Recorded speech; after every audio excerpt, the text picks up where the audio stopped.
Index funds are a great way of making more money than you would if you put your money in a bank account without having to spend the time to analyze companies to invest in a stock market. They're what Warren Buffett, who is arguably the most successful investor ever, recommends to his friends and family who aren't interested in analyzing balance sheets and companies. And that's what I'm going to be talking about in this video, explained from the ground up for absolutely everyone to understand. But before we get into that, I'd really appreciate an early thumbs up. It would help push this video out to a wider audience, as well as subscribing if you haven't already. So index funds are a great investment that many professional investors struggle to beat. But what are they exactly?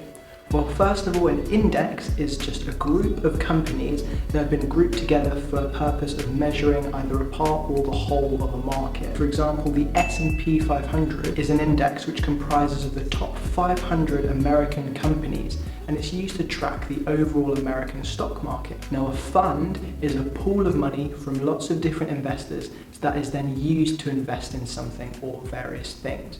So an index fund is a pool of money from different investors that is used to invest in companies that are included in an index.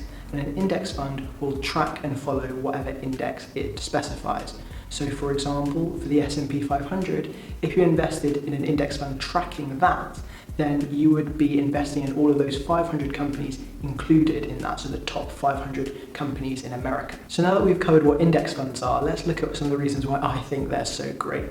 The first is this idea of not having to do much research, which is quite unique in the world of investing, because usually you'd want to understand where you're putting your money, so you have some kind of knowledge, some kind of insight into where your investment is going to go in the future, and obviously you would only invest in something you believe is going to do well in the future. But with an index fund, that isn't really necessary, and that's because you would be investing in whatever the index is seeking to measure. So in that example about the S&P 500, you would be owning a share of the overall US stock market. So you're not going to need to research the individual companies that are included in that index, because in fact those companies will change over time anyway, and you won't be investing in the same companies in 10 or 20 years' time.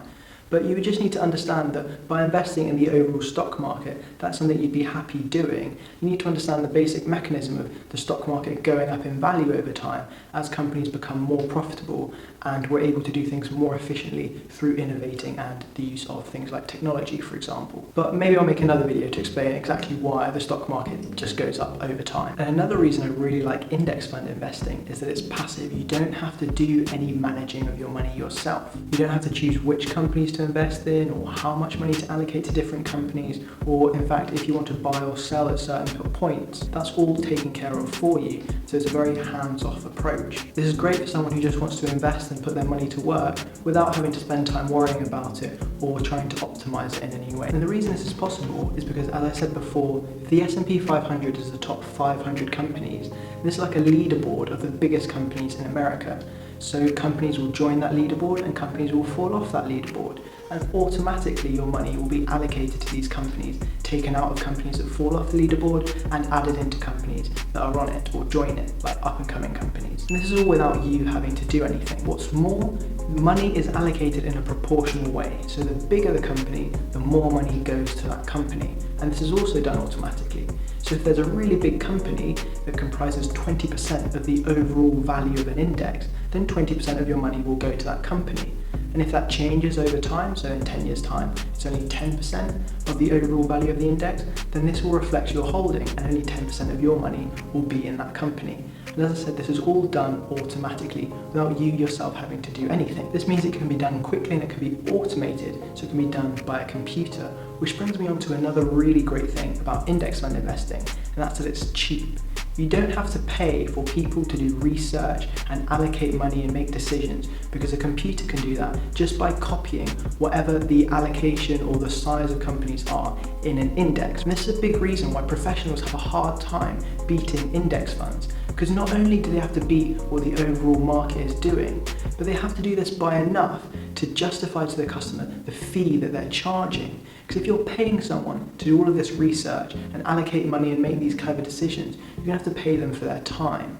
Whereas with an index fund, you're not having to do any of that, so the fees are generally a lot lower. And this is really why I like Vanguard, which is the company I spoke about in my last video, because their fees are really low, and I invested in my first index fund for an annual fee of less than 0.5%, which is what I would do if I was going out there and looking for an investment as a first-time investor. So yeah, not only is it cheap, but the professionals have a hard time beating it because it is profitable. The market goes up over time. It's a bit contentious as to what the exact returns are because past returns won't necessarily predict future returns, but typically you can expect about 6 to 11% in return each year, and after adjusting for inflation, this looks more like 3 to 8%. Now, of course, these are only averaged over many years, decades in fact, so this is why I would only ever invest money that I'd be able to not touch and leave to one side for 20 odd years, because you need to give yourself time to ride out the ups and downs of the market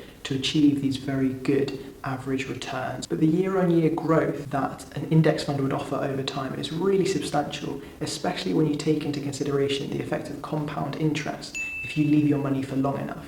If you're not familiar with that concept, it's really important, and I would recommend checking out a video that I've made, which I'll put there. This has the power to be really life-changing if you start early enough and give it enough time.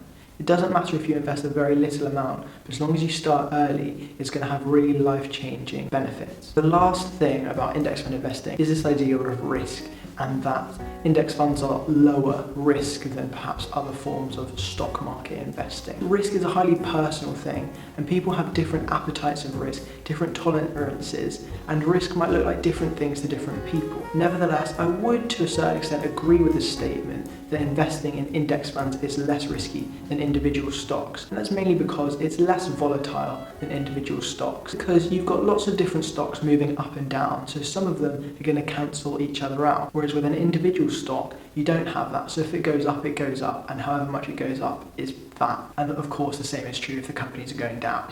Owning stocks in an index fund is still risky. However, there is a risk that you will lose money, especially if you're not investing for a very long time. However, I do think this is really significantly minimized if you do invest for a long time horizon, because history has shown, even though history isn't a perfect predictor of future returns, it's really hard, in fact impossible, to make a loss if you're investing for 20 years or more when investing in the S&P 500. But I will be making another video to talk about what you can do in market ups and downs, so do subscribe if you like the sound of that. It will be in a playlist that I'll put on the screen somewhere now, so you can watch that. It's only 3 videos long. It's aimed at someone who wants to start getting into index fund investing, to try and give you all the knowledge that you need to start doing that. So thank you very much for watching, really appreciate it. Remember to hit the like button if you haven't already, and subscribe as well, and hit the notification bell. Thanks very much for watching, and have a nice day.